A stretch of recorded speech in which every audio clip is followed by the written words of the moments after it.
Hello, I'm Sifu Kurtis Fujita with Hung Gar Kuen Kung Fu.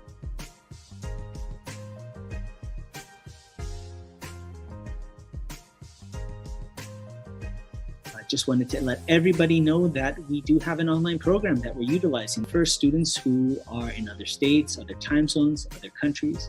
It's a unique program with multiple components that really help you learn Kung Fu and Tai Chi at home. So we have different components. The first part is, of course, the Zoom classes. We have online Zoom classes that meet throughout the week for Kung Fu and Tai Chi.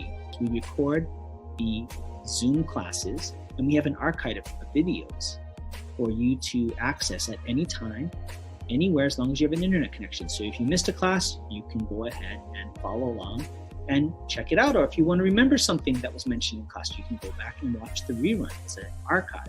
So these are all the different components that make our unique online Kung Fu program. If you're interested, feel free to visit our website, www.tigercrane.net. Thank you very much for joining us, and we look forward to hearing from you, and take care.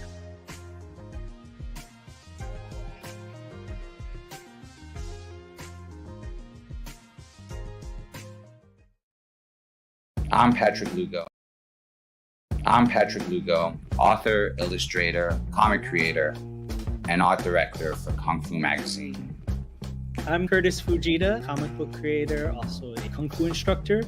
The Comics Fu Show, where we stand at the crossroads of comics, Kung Fu, and all kinds of crazy pop culture.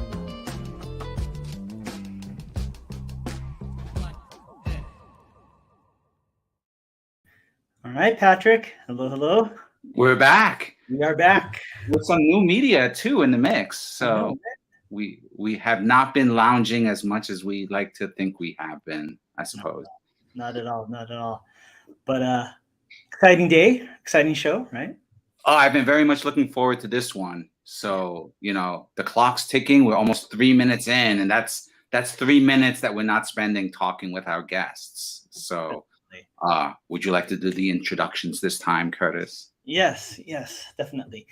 Today's guest, again, fits right into the Comics Fu Show. Martial artist, comic book artist, animator, just amazing illustrator all around, and just an all-around cool guy who I've had the pleasure to meet recently. So let's welcome to the show, Mr. Jeff Johnson. Welcome to the show, Jeff. Hey, everybody. How you guys doing? Doing well. Welcome, Jeff. I want you to imagine the applause and people yelling out, yo. Right. Exactly. Well, great to have you on. I've been familiar with your work for like decades now, but we didn't get the chance to meet. I didn't get the chance to meet you until like the last month or so. Right. Essentially. And it's kind of like we must have been doing this over the years because a lot of the same people. It's funny that we actually haven't met before. When I lived in Los Angeles, I would 100% have come to your classes and learned Kung Fu from you. I think that would have been amazing. I'm amazed that Tim never told me you were doing it. Yeah. Tim Devar, who's referring to, he's been on the show with our other friends, Michael Chang, and then those people. I love those guys. Those guys are amazing. Yeah, definitely great people. Mm-hmm. But enough about them. Let's talk about sure. Right. We talked too much about them already. All right.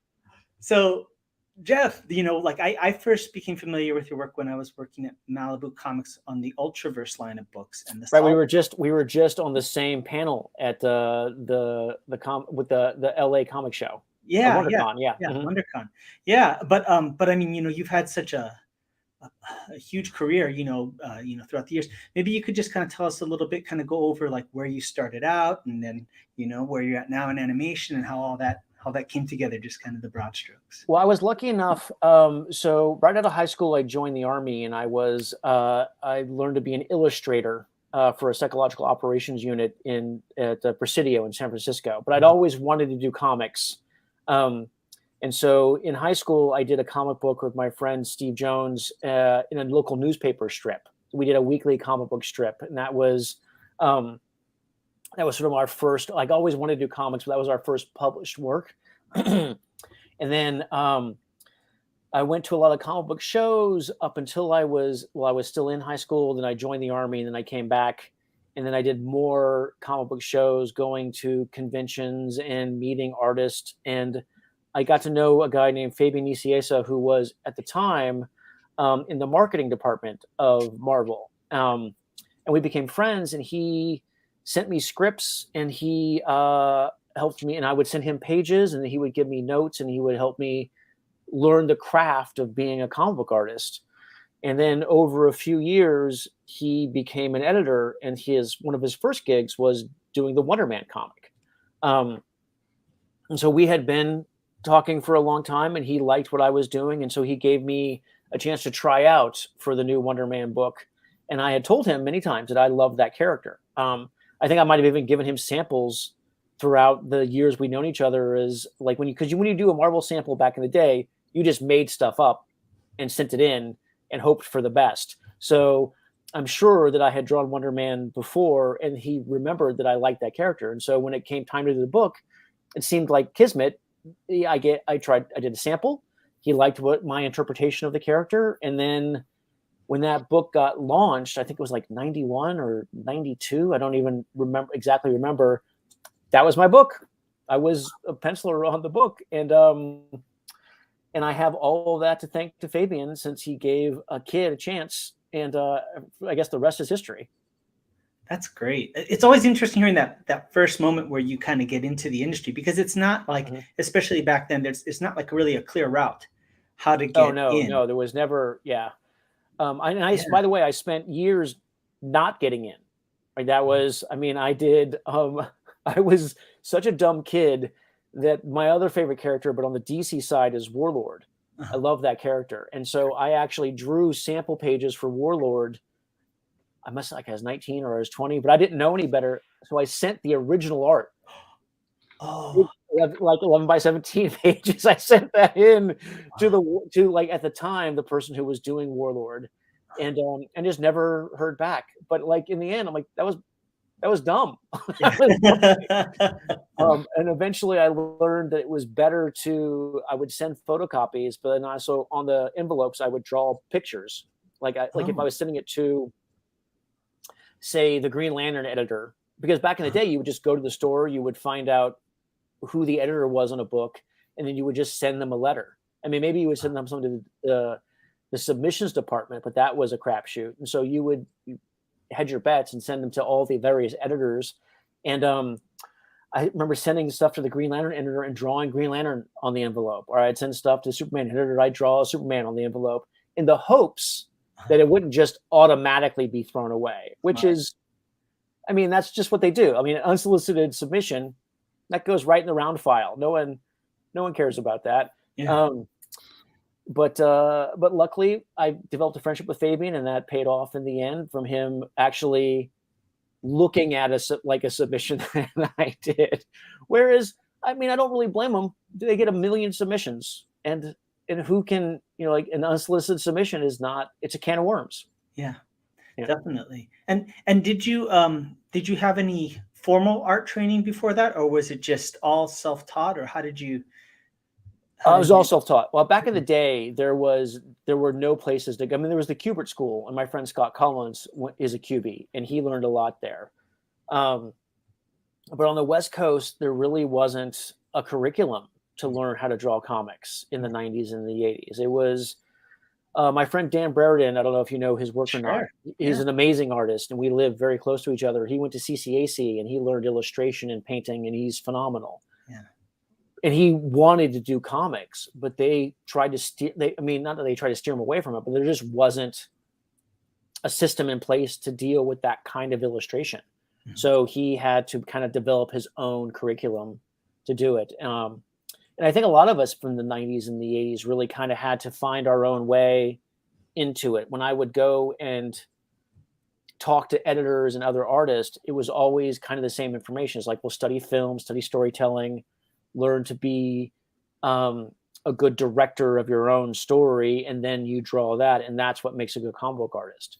It wasn't until Image popped out that the style of art changed, where the individual page became a thing to sell, and so you would put a cool image on it. Back in the day, it was 6 panels of storytelling, and that was the goal. Like, can I move this story forward? Not, can I sell this page later? That's a relatively new phenomenon. Yeah. definitely. And it's an incredible balancing act to be able to kind of do both, right? To be able to tell the story and then also to have that convey, be resellable, have it be a discrete work of art in and of itself. I have, let's see if I can find it, because I have a sample that I wanted to spotlight of yours, which, I set up, but then didn't guarantee that it will be where I want it to be. We need to have an intern is what we need. Right. The best laid plans, right? Oh, right on. Okay. Look at this beauty. Yeah. So, double page spread, yes, if I recall correctly. Way of the Rat. I had to tell you, like, one of the books that made it into the official Kung Fu magazine resource library. What, really? Did it? Yeah. Oh, I had no idea. It's good. Well, I'll tell you why. Is because I was one of the 2 librarians in charge of that library. It was myself as the art director, and then Gene Ching as editor-in-chief publisher. Excellent. And so we were constantly getting books from overseas. Martial artists, monks would show up, and if they had produced a book, they added it to the library. But working there, we had various like Hong Kong style, Jade Man comics that were coming in from Hong Kong. But I kind of took it upon myself to make sure that we had examples of American comics, and Where the Rat had to be in there. In its company was Shaolin Cowboy. Oh God, such a good book. Yeah. And then a certain Malibu comic titled Bruce Lee. Just I remember that. Be in there for posterity's sake. There were a few others. John Woo produced a comic that we had to kind of get in there for that sake.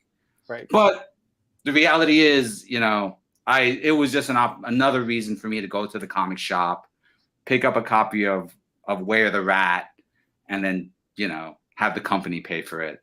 I really appreciate that. I'm glad. I'm glad that you were doing that. Yeah, I mean, I really tried. I've been doing Kung Fu I've been doing martial arts since I was a kid. Kung Fu since my early 20s. I started with Shotokan, a hard style, and I did Shito-Ryu in high school, and then I did Silam Fut Kung Fu in my 20s. I told Curtis a lot of this, and then I found aikido, and now I'm currently doing Kenpo and some jujitsu and stuff. But I have been a fan of the martial arts and the martial arts films and Hong Kong action since I was a kid. When I was younger, I had dreams of being a stuntman. I wanted to be Gary Daniels. I wanted to be the American Scott Adkins. I wanted to be that guy before. I mean, Gary Daniels was around, but I just wasn't that good.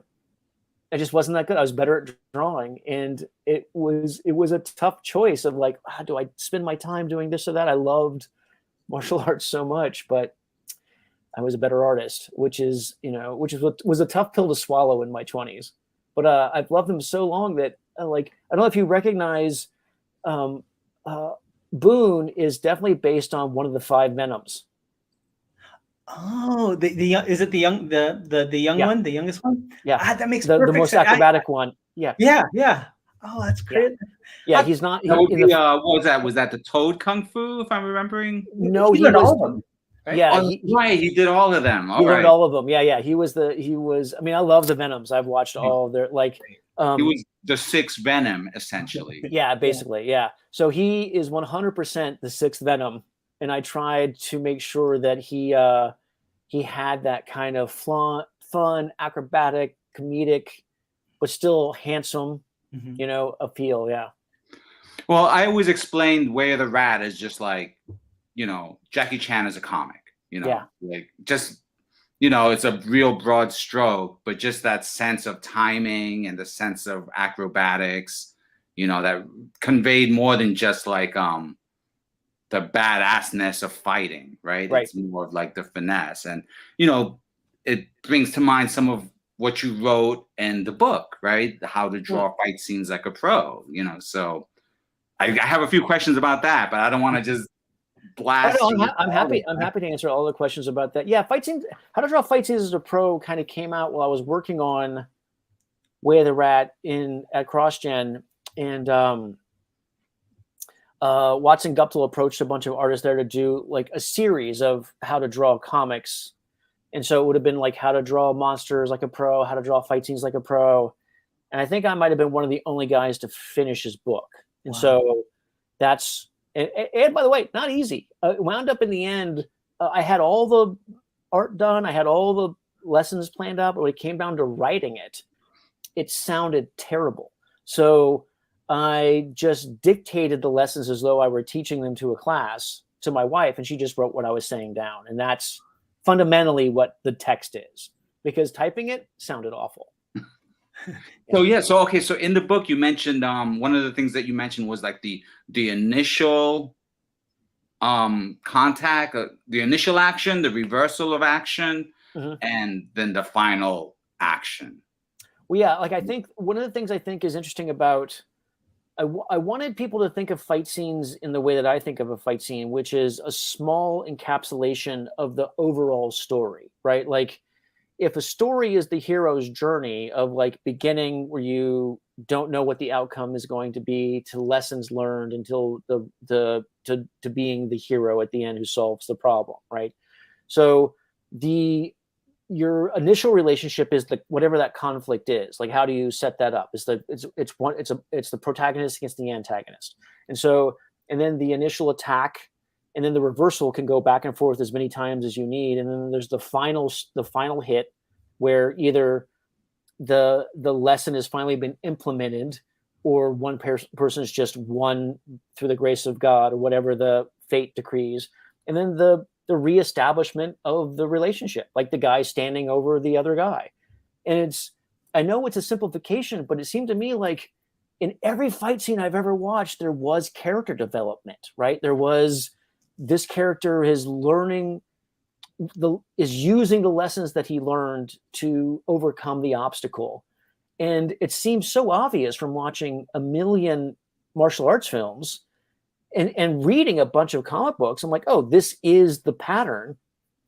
But then everyone kept using fight scenes the wrong way. They kept having them be like grotesque expressions of violence. I'm like, no, that's not the point at all. So, yeah, I appreciate you bringing that. That was the drive of the book, is to get people to think about fight scenes in a more literary way, which I mean is a grandiose thing to say, but like I love them. So.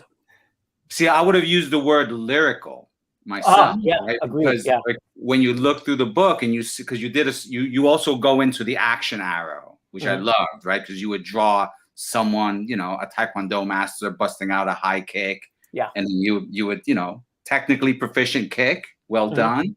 Thank and you. then you would show the arrow and the action. And then you did that with a series of pages too, where you would break down the fight choreography, right? And that's where that key phrase choreography comes in, right? Because it's not just I guess that's, to my mind, the difference between a fight scene or fight choreography is like the way you break up, the story within the fight, as opposed to just like no hold bar cage match where it's just the brawl. Absolutely. Well, I mean, there's drama in a live fight for sure, right? And there's backstory and there's history and there's all that stuff, but a choreographed fight scene is designed to get the character from one place to the other, right?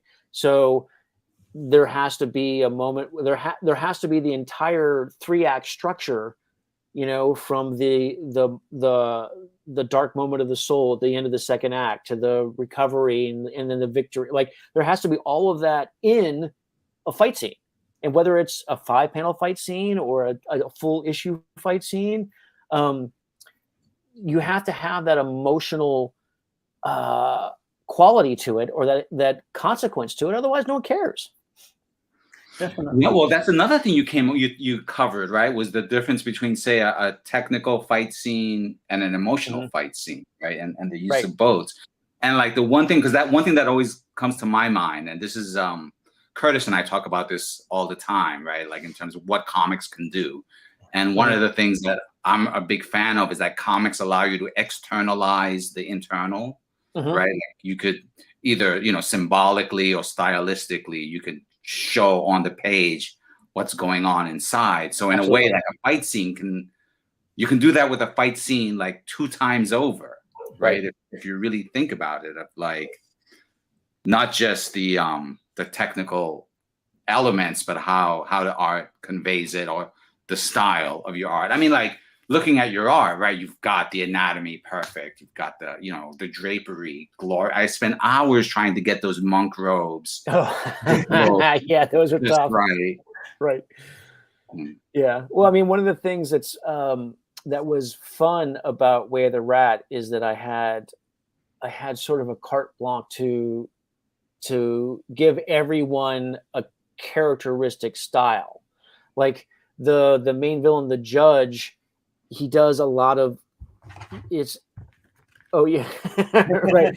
So that's a pretty brutal attack, right? It's designed to pinch and to choke and tear, and it's as opposed to a softer style like, say, aikido, which is you're passing, you're moving.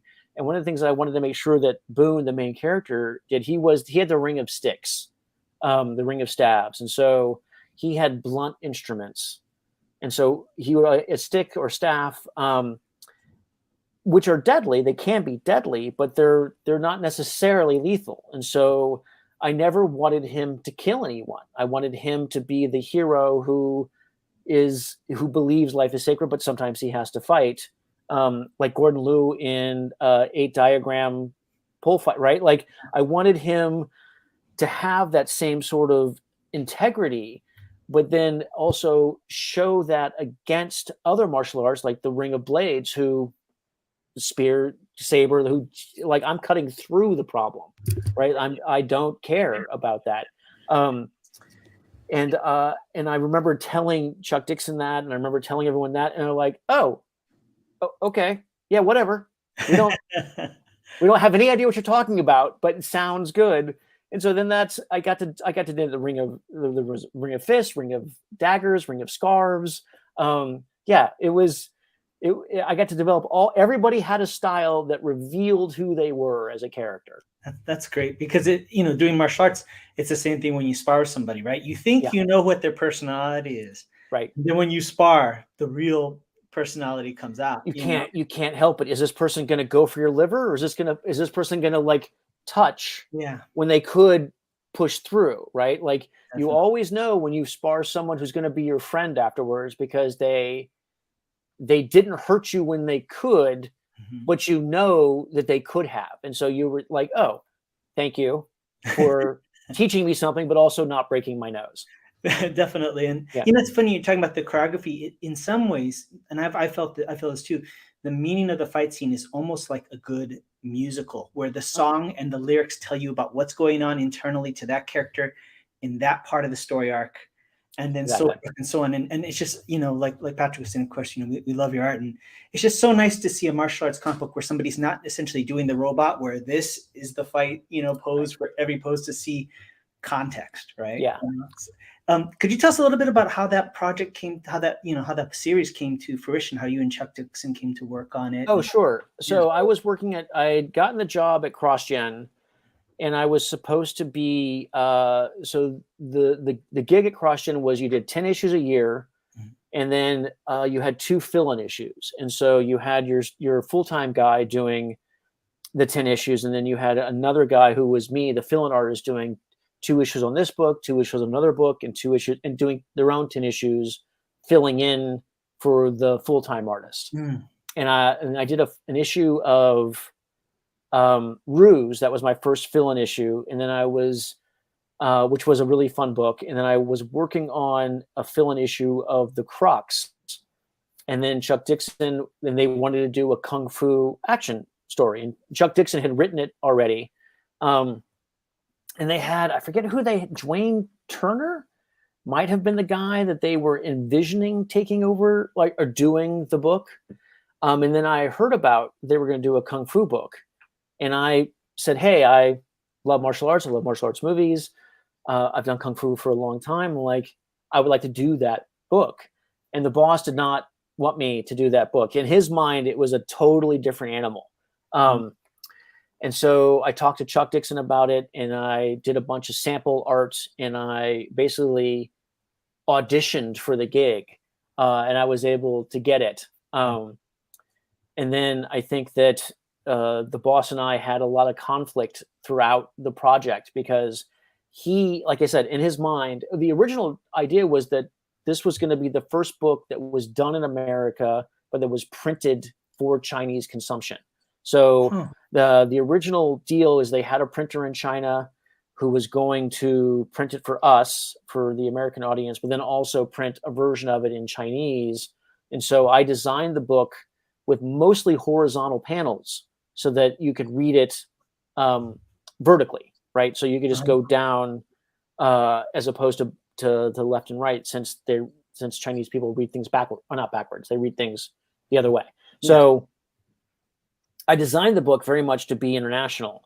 And in the end, that wound up not happening because of politics and money and whatnot. But so I also designed the book to get past Chinese censors, right? So there's no nudity, there's very little overt sexuality, there's no politics. It's pretty much just a fun Jackie Chan action style thing. And the boss kept wanting me to introduce, I don't know if you remember, but in the first issue, there is a woman who gets, she gets unrolled out of a carpet, and she's very sexy. And that's in there because the boss didn't think I could draw sexy women. Wow. And so he goes, the only reason there's not sexy women here is because you can't draw them. And I went, I mean, I can. The reason it's not in there is because it won't sell in China and get past what you like. It won't achieve the things you want to achieve. Yeah.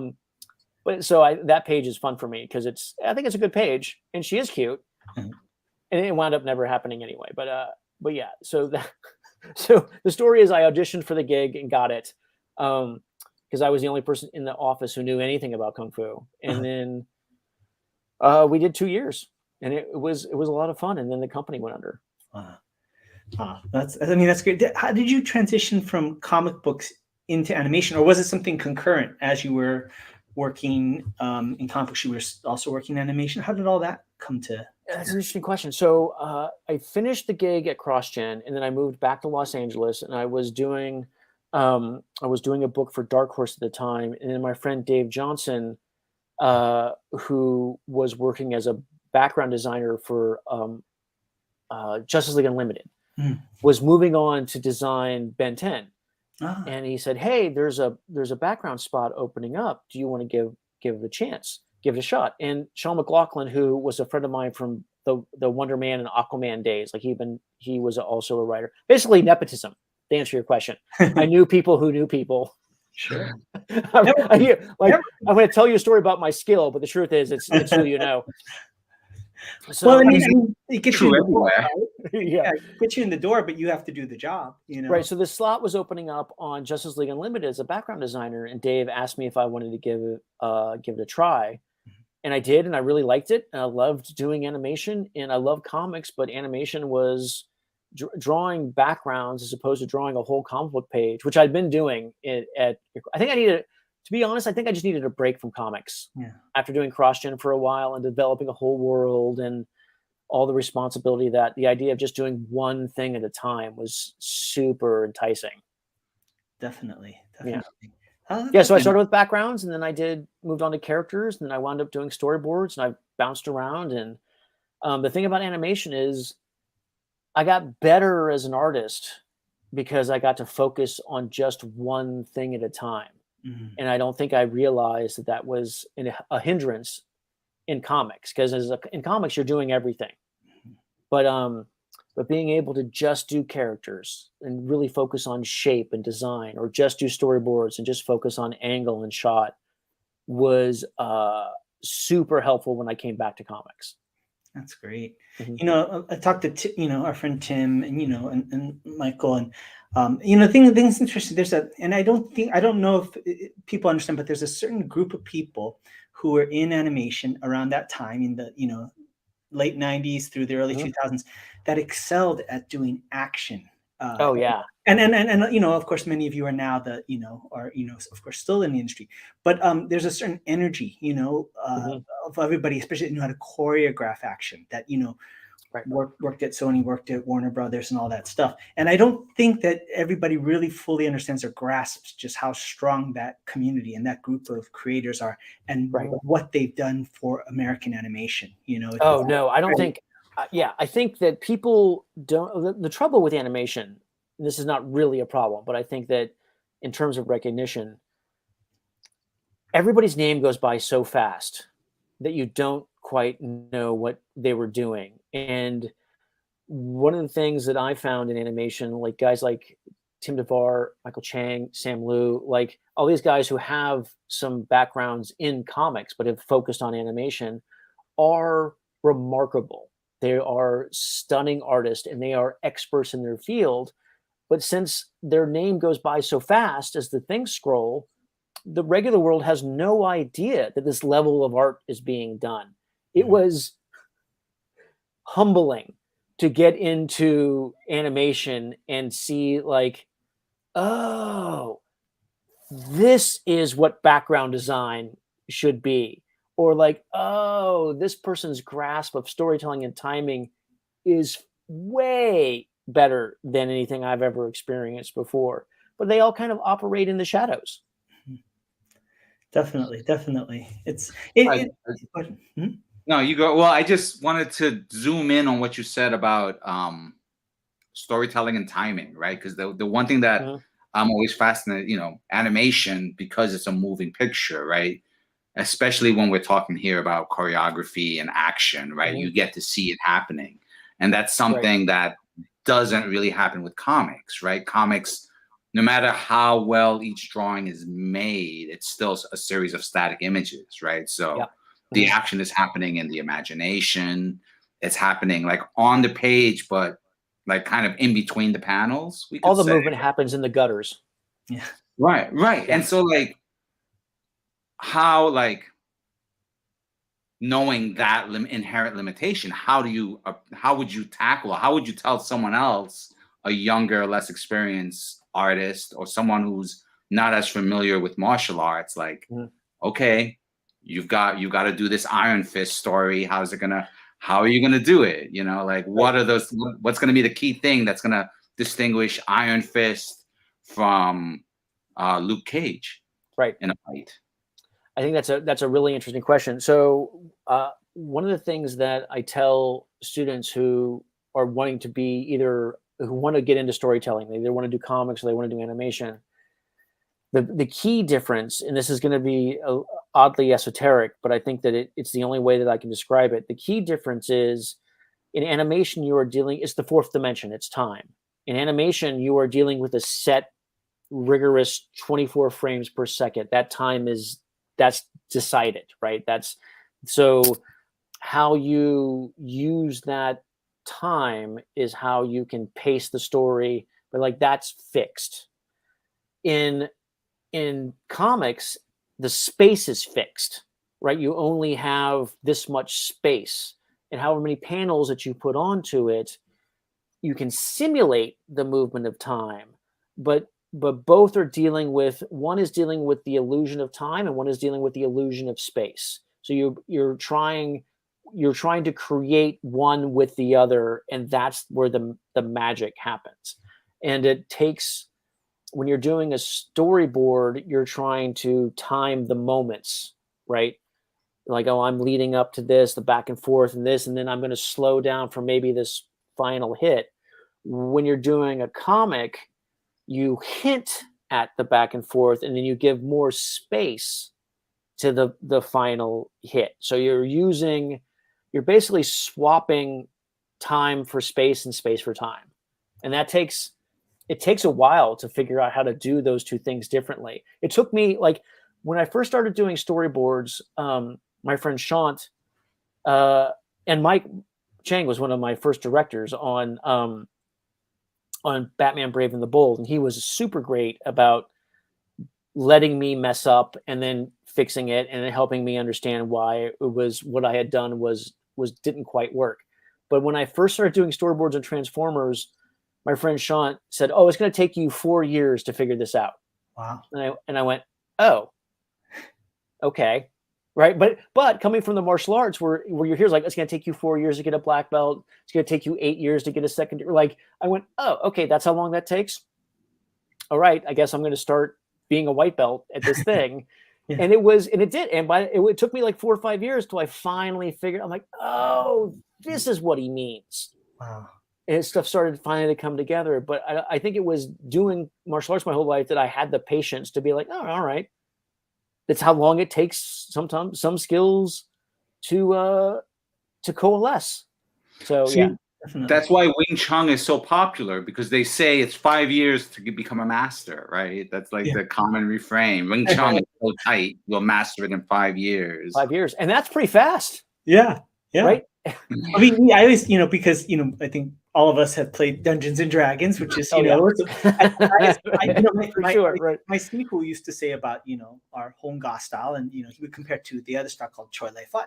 And Choi Lei Fut, yeah, it's a great style. He would say in the first 3 years, the Choi Lei Fut person will beat the Hung Gar person, because Hung Gar is a steeper learning curve, and then he goes after that third year, watch out. Because then, and so I always liken it to like the person who's a magic user versus a fighter in Dungeons and Dragons. Like the fighter is doing really good in the beginning, and the magic user is pretty weak, and then all of a sudden just boom, right? Well, magic missile sucks up until level 10 when you actually can get some damage done. But it was like, oh, yeah, no, I annoyed him. Yeah, but I didn't really do any. I didn't really do it. I was just playing with Tim, and I'm playing a magic user for I normally play a ranger or a fighter, which is much more satisfying at the lower levels. Sure. And so I'm 6th level, and I'm just poking this monster. I'm like, oh, I'm useless. I'm useless right now. I was speaking of Tim, and we bring up Tim because Tim's just such a great guy and so knowledgeable. Right. I was talking to him last week we were talking about storyboarding and things like that, and he was talking about directing, and we're talking about the jump between, going to director. And one of the things he was talking about, and it's interesting that I think is the difference from comic books. So this is, of course, it's a bigger team effort. Right. And how one of the things that he noticed sometimes the younger people coming up is they'll have a fight in the first act of the story, and they'll go full tilt, like the most crazy fight scene, but that doesn't leave any room for escalation for the other guy that picks up the final fight scene. And so as a director, he may have to tell them, hey, you got to tone it down, and they'll be upset because, hey, I developed this great fight scene I don't understand. But in the context, the framework of the whole story, you got to pull back on that one, And it's those kind of things that have got to be humbling, fitting yourself into that, because when you're a penciler, other than the writer, it's all you, right? But becoming part of that team, was that a challenge for you, that transition of finding your place in the workflow, or was it just something that kind of came naturally? Or I think that is hard for some people. Yeah. But I think that coming from comics where I did have the spotlight for so long, that I didn't need it as much, so I didn't feel its absence as much. And then starting as a background artist, which is almost purely technical. And you're like, oh, I need to understand the fundamentals of perspective and horizon and placement and how a character fits in this world. And its backgrounds are really sort of an unsung hero, because you are supporting what's happening. And so you have to make sure that this car does not stand out, right? That this building is not surprising, or that this background, even if it's a cool background, does not take away from what the character is saying, right? So I think I came in it kind of obliquely and in a support role. So when I finally was doing storyboards, that I knew that my ego was less involved. Like I understood the bigger picture a little bit. And then one of the transitions from going to story to director is something that I've never done. I was working towards it, but then I wound up going back to comics and moving away. But like, those guys are able to juggle not just so many elements of the story, but so many different people, personality types, right? Because it's doing a cartoon. It's kind of like being the man, or being a director is kind of like being a manager of a band. Like, you have to make sure that that everybody's happy, that everyone's doing the best work that they can do, but also that everyone's fitting in the same timing, that we're all doing the same song. And I don't know if I'd be good at that. I mean, honestly, I'm good about taking my ego out of the process when I'm doing boards, but I don't know if I'd be good about taking my ego out when this guy is doing some shit that I'm like, oh God, you can't. I love it, but you got to save it for the end. I don't know if I'd be good at that conversation. It's interesting, we were kind of talking about those kind of things, and then as a martial arts instructor, I thought when I would teach martial arts, I was like, great, I'm going to get paid just to work out all day, right? Oh no! And it was the complete opposite. It's like you're going to put all that stuff that you liked about it. We're going to put that over here, right? And now you're going to spend 90% of your time dealing with personalities, getting people in the mindset, so that you can teach them. But you can't teach them unless you master this entire skill set, right? There's a whole communication, right? Like, well, that's one of the reasons I think that there are great martial artists, and then they are not necessarily the best teachers. Yeah. It's almost always like there's the I'm going to use a very vague, like there's the Kung Fu genius, and then there's their first student who deciphers what the Kung Fu genius does and codifies it, and then allows that to be what is taught. So like, because what the Kung Fu genius is doing sometimes doesn't make any sense. Yeah. You're like, why are we? And then, so I almost have more, not that I do, I have as much respect for the first student who's able to decipher that and then break it down into the steps. Yeah. Like, oh, and then he turns his heel here. And then the elbow, like almost like the note taker is the more important person to the transmission of the art, I think. Definitely. And that's one of the things I talk to my students about, but it's fascinating. Forms. Forms there's a codec to it. Right. And it's kind of lost to our current generation to some degree because we're used to a scholastic way of learning, you know. But once you are able to tap into the zeitgeist of what that is and the logic, it starts to make sense. But it's like Latin. It's like a dead language, but its influence is everywhere. It's 100%. No, that's a really great way to think of it. Like, because I don't know if you have done any old school karate, Shotokan, whatever, right? I haven't, but I'm familiar with it.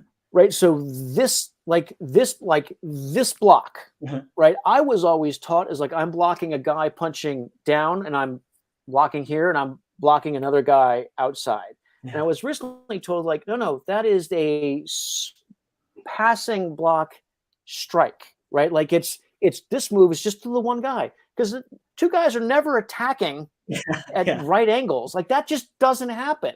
But like this shift changes everything. I'm like, oh, well, that makes a lot more sense. But like, if you're just looking at the written word, you're going to miss that totally.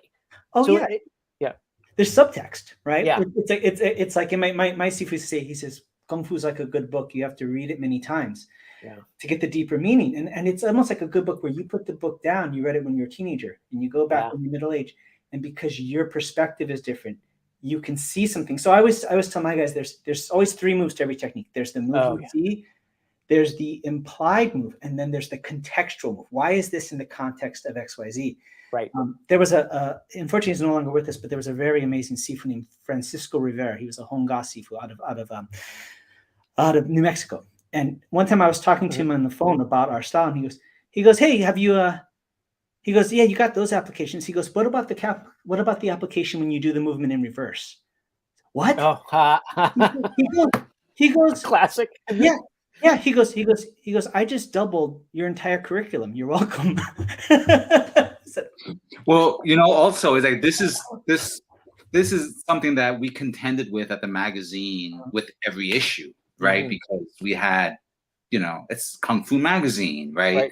We're going to do an article about Hung Gar. It's going to have step-by-step instructions. You're going to have static pictures. Yeah. Right. A series of static pictures. So, did not 20 years, I have not drawn that many comic books, but, hundreds and hundreds of issues of sequential art just based on picking out what shots. And that's a hard job, right? Like figuring out, what is the right, like in this fluid, like, how did Frank Herbert say it? I'm going to mess this quote up. It's like, you cannot understand the process by interrupting the process. I think that's mean, someone's going to quote me on that. But anyway, but like, so if you're doing a move, but like you show the static images, right? Because you're trying to like, which beats do you pick?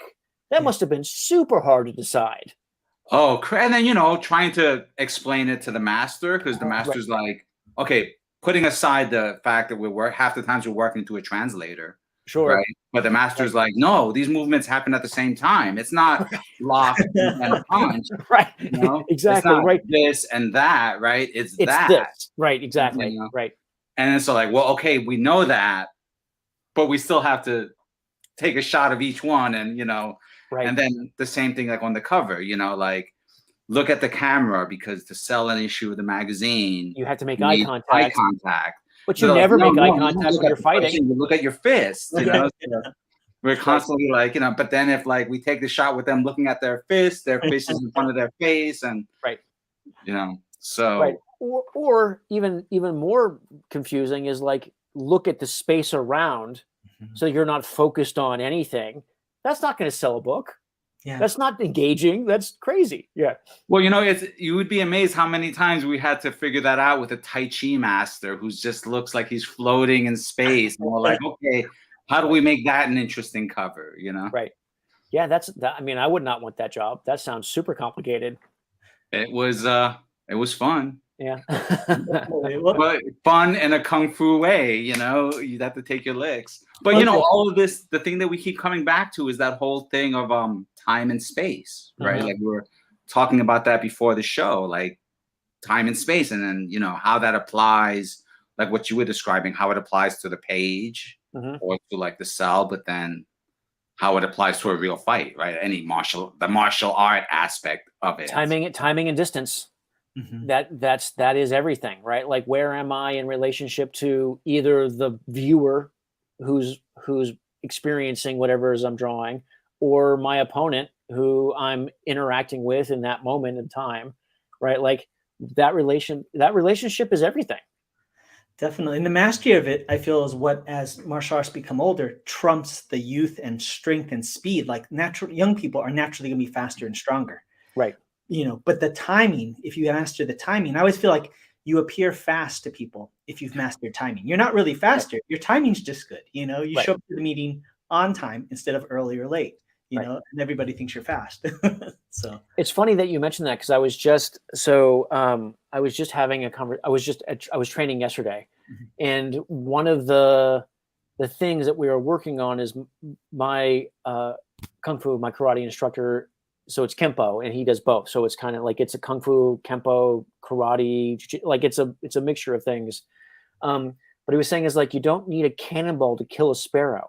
So you just need to move a little, like and so I kept stepping way out and checking, and then he just kept checking. Yeah. And so he would check and move, and I'd be way out here, and I was 10 times slower. It's because I'm going 10 times further. It's just, he's just smarter about what he's doing. And it took me forever to be like, oh, that's me doing that. I'm doing that. I'm taking this gigantic step because I'm scared. I don't understand, or I don't trust whatever the thing is. It's a nonstop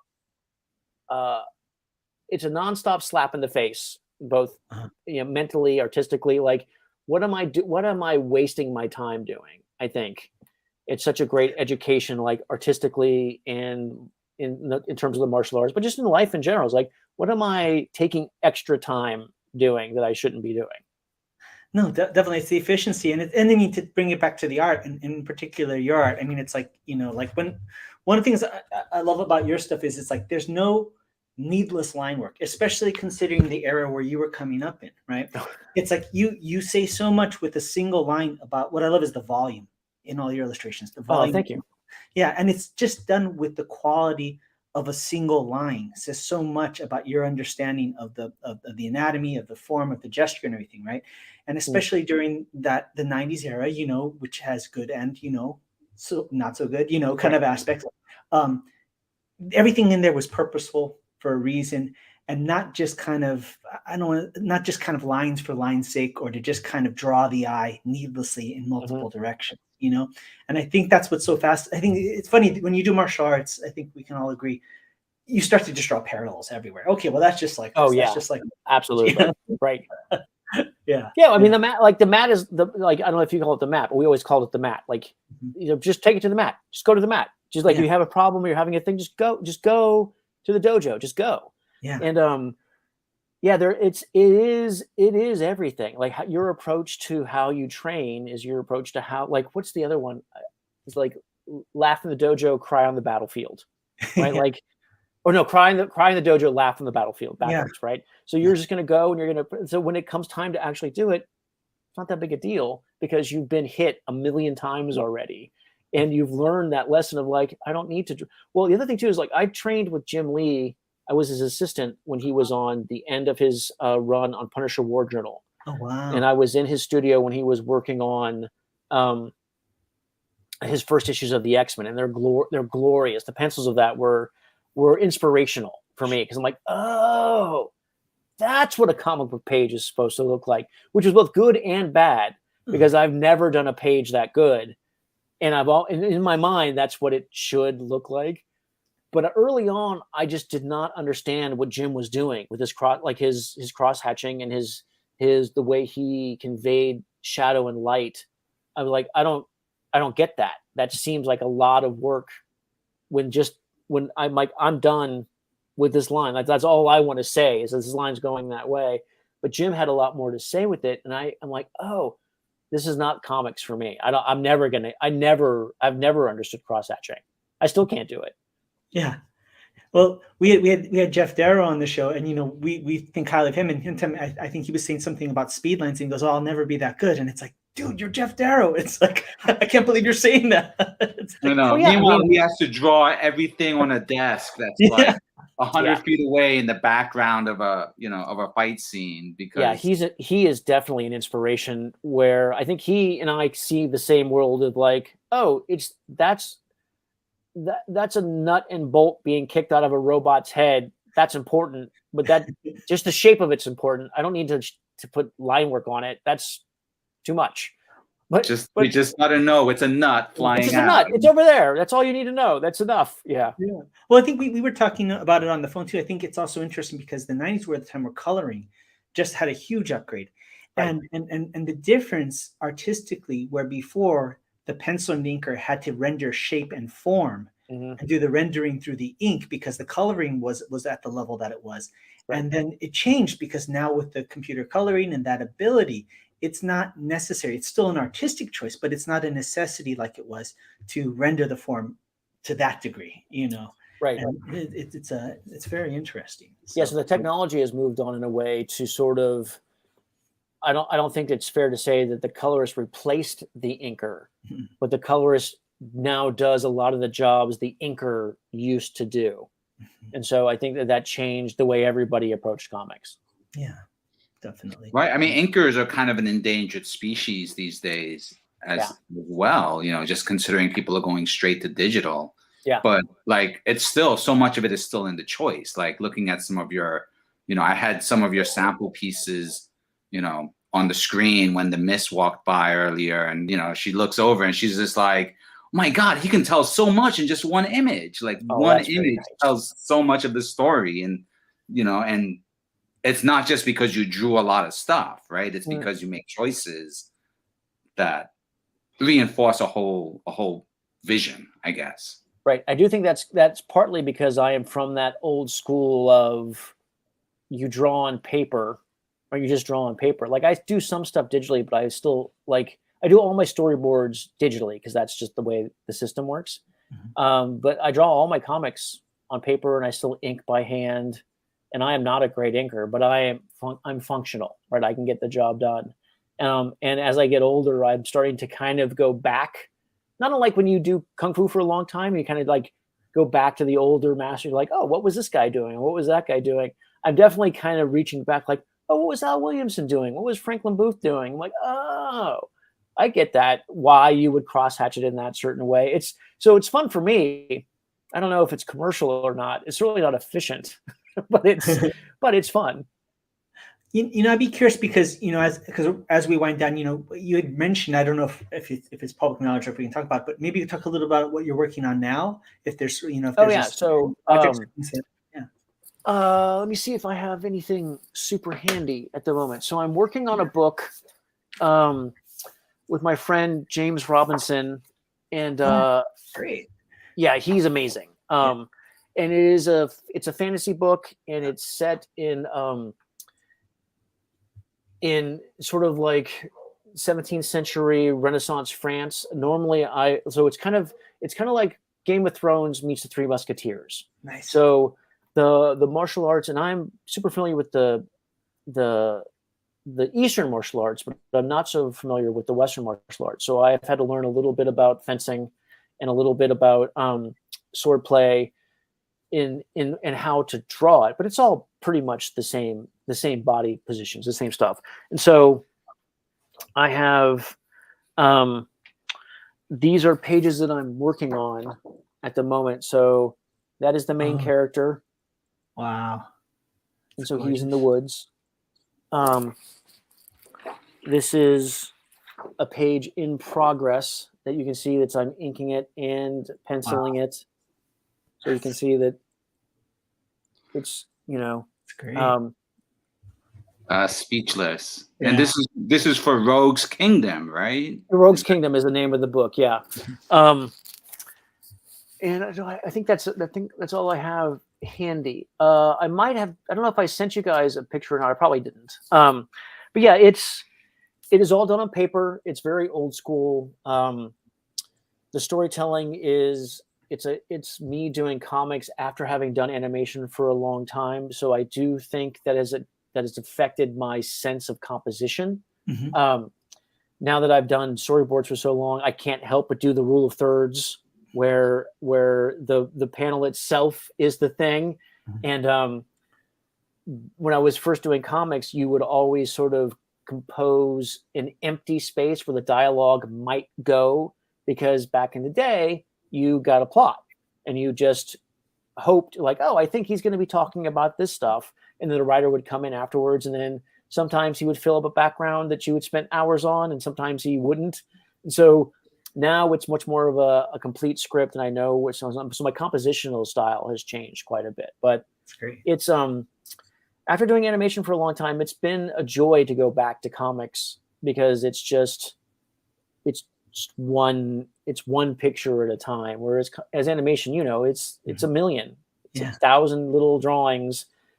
That is the blueprint that you give then to someone else and hope for the best. Mm-hmm. So it's it's a different animal. It's the same stuff, but it's different. That's great. Yeah. Those pages look amazing. Oh, thanks. Yeah. I'll send you guys. So we're hoping to, it's going to hopefully come out from Image at some point whenever I finish it. And then James and I are talking about doing a Kickstarter. So we'll probably be announcing that pretty soon. Doing Kickstarter for the issues as we're going along, and then someday hopefully put out the trade paperback and stuff. That's Sadly, great. I am super meticulous when it comes to like Jeff Darrow style of like, oh, every tiny detail is in there. So it's taking me forever. Well, when you do start your Kickstarters, we have to have you back on, because both Patrick and I have run our own successful Kickstarters. Oh, great! I would love to talk to you guys about that. That would be really fantastic. Yeah, and we're kind of juiced into some of the indie Kickstarter community. Not that you need extra people, but extra people. Oh, but I do. I'm perfectly willing to admit what I don't know. Yeah. I am 100%. So my wife started doing martial arts, and she's doing jiu-jitsu, and she really loves it. And she was commenting on another friend of ours who has done kung fu for a long time is doing jiu-jitsu with her. Uh-huh. And I said, well, she's going to learn it really fast, because she has a black belt level of understanding. Like her learning skill, no matter what she does, she still has that black belt level of learning. Like you practice, like, oh, it's this, and then you can put the pieces together. Yeah. And she watched her friend get a move in 3 repetitions that took her a dozen or so. I'm like, yeah. So that's the trick. Like every good black belt is happy to be a white belt, and I'm happy to be a white belt if you guys want to help me out. Oh, totally. And we have other friends that have live streams and promote other people's kicks. Oh, excellent. That's great. Yeah. Yeah, I mean, we'd be thrilled, and we'll be wrestling, we'll be duking it out to see who's going to be backer number one. Anyway, yeah. It'll be me. Yeah, he got the jump on me last time. Right. It's a vendetta now. Right. Excellent. Definitely. But as we finish up, is there anything else you'd like to point people in the direction to? Like, do you have any social media accounts that you want people to take a look at, or just keep an eye out for your book when it? So I do. I have an Instagram, Johnson Verse, Jeff Johnson Instagram, that I am not great about updating, but I tend to be better about Facebook and Twitter. So I update those on a pretty regular basis. Great. If anyone wants to contact me, I'm pretty easy to get a hold of. Either one of those, any one of those platforms, you can message me, and so I'm pretty responsive to that stuff. Other than that, not really. I mean, hopefully my book will come out. We'll Kickstarter it this year, and then hopefully the bigger volumes will be lettered and available at some point later on this year or next year, so you can get the whole thing. The dream is to do, because I love the project, is just fun. It's fantasy, but it's also it's just good hero stuff. It's fun. James liked to describe it as Game of Thrones, but for kids, since it's dragons and it's magic and it's adventure and all this stuff. But I don't do violence really. Like, I have friends who are great at drawing like gore and extreme stuff, and I've never been that guy. Like, even if you look at The Way of the Rat, like, there is blood, but it's almost always off screen, or it's almost always in silhouette. I just never been really good at it. So, but action's always better. Be more of the same. Agreed, right? Like, I don't need to see. I just showed my wife Super Cop, Police Story 3 last night, and it was such a joy to share with her. She's like, "Oh, this is Michelle Khan." Like this is. I'm like, yeah, she's amazing and has been forever. But like, that movie it's the perfect action film. All the way through. Every scene is just right. It's right on the money. Oh, totally. Yeah, definitely. If you've only seen like Jackie Chan's Rush Hour, you are missing out on all the Hong Kong movies. You're hearing good things about his latest, so that's promising. Which one's the latest? I haven't seen that one. Jackie Chan just came out with it's like literally like weeks old. It just hit. I don't even know. It must be in the States. Oh, I haven't seen anything about it yet. I'm forgetting the title off the top of my head. Okay. But yeah, I think Gene said, our friend Gene said that he saw it in the theater, right? So right on. Yeah. Okay. So our friend Gene is the publisher of Kung Fu Magazine. Who's excellent. Well, that's a nice friend to have. Yeah. So I mean, one of the perks. So we'll update each other, and all right. He's been on the show for our After Dark. Awesome. No hold bars, like the dark side of Kung Fu. Ooh, what's that? What's the dark side of Kung Fu? Just crazy stories. The time he got to hit a Kung Fu master in the crotch, kick a Kung Fu master in the crotch 10 times at full force. Oh, and that was that guy practicing the iron groin. Yeah. He would after being kicked by Gene about 10 times. He turned around and pulled a 27-foot U-Haul truck with his parts. It's funny because I've seen things that I would describe as magic done by Kung Fu instructors and senseis and stuff. You're like, that defies description. It boggles the mind. But my Aikido instructor said, one man's mystery is another man's fact. That's very true. Right. And so you're like, oh, if you don't know how to do it, it's impossible. Yeah. But if you know how to do it, it's easy. And I think that comics is kind of the same way. Like, if you know how to tell a story, then you're telling a story. If you don't know the ins and outs of it, then it becomes this impossible mountain to climb. But it's really not that hard once you know it, right? Once you can pick the shots, everything else becomes easy. Definitely. It's like, kind of, you ever saw Alan Moore talking about, because he has his practice, right? And then he has his writing, but he was talking about magic and spells. And he was like, yeah, because you are literally spelling out words. That's to cast a spell. And you're just like, oh, you know. Right. So yeah, it's phenomenal stuff. But Excellent. yeah, thank you so much, Jeff. This is so fun. It was like we were talking. I was like, we should have met how many decades ago so we could talk even more. Yeah, like this has been amazing. Thank you guys so much for having me on. It's been a pleasure meeting you, Patrick. It's been great to hang out. Like I would hang out with you guys anytime. I know. I mean, I feel like we could go on, you know, like we've only just started laying out what the conversations can be about, you know. Well, let's next time I have some funny stories to tell you about the fight scene book.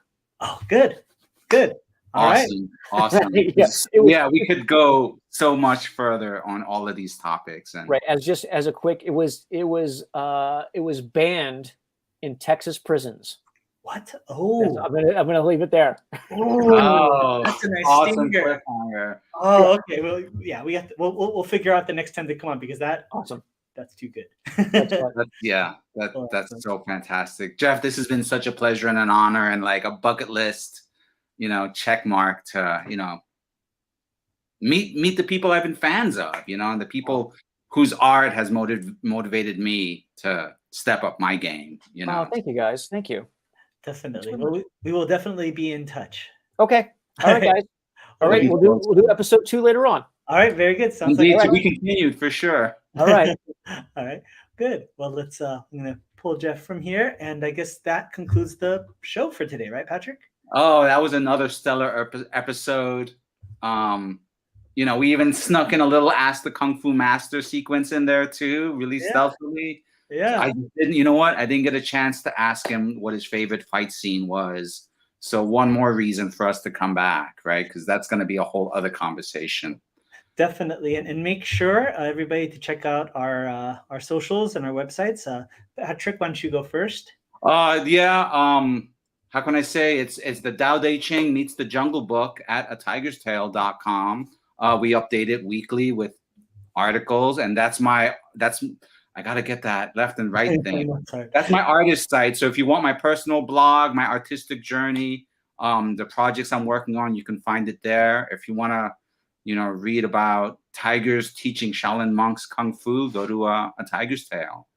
Definitely. One more time, that's atigerstail.com. And for myself, you can go ahead and check out my kung fu comic book at theshadowghost.com. So make sure to go ahead and check that out. Our book is getting close to being fulfilled, so it should be coming out soon, first issue. And other than theshadowghost.com, you can go ahead, if you're interested in taking online kung fu lessons, you can visit the website tigercrane.net, where I teach online kung fu classes. Well, great. We'll call it an evening, and awesome time as always. Thank you so much. Yeah. See you again soon, everyone. This has been great. Talk to you shortly, Curtis. Definitely. Take care, everybody.